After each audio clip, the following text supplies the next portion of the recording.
sahiji kadaharan kaki lima nu keur naik daun serta naik perhatian para pecinta kadaharan lada nyaeta mie Bangladesh. Sanajan ngaranna siga luar negeri, sebenarnya ieu kadaharan teh hasil olahan lokal nu kreatif jeung unik. Kalayan rasa lada nu gaguga nafsu dahar. Mie Bangladesh biasana dijenengan tina mie instan nu diasak jeung campuran bumbu rempah pilihan, cabai rawit seger, endog, jeung rupa-rupa topping. Mie ieu bisa diatur nurutkeun rasa nu dipika resep. Komo katela oge jeung ngaran mie setan, alatan lada pisan. Salah sahiji padagang mie Bangladesh nu geus cukup kasohor ayana di wewengkon Dago, Bandung, ceuk nu ngurusna Rahmat.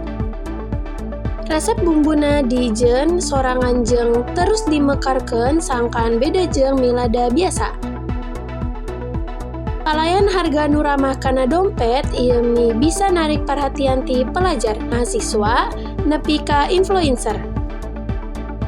Mie Bangladesh jadi contoh nyata yen inovasi dina kuliner lokal bisa nyiptakeun tren jeung nyangking pangalaman nu hese poho.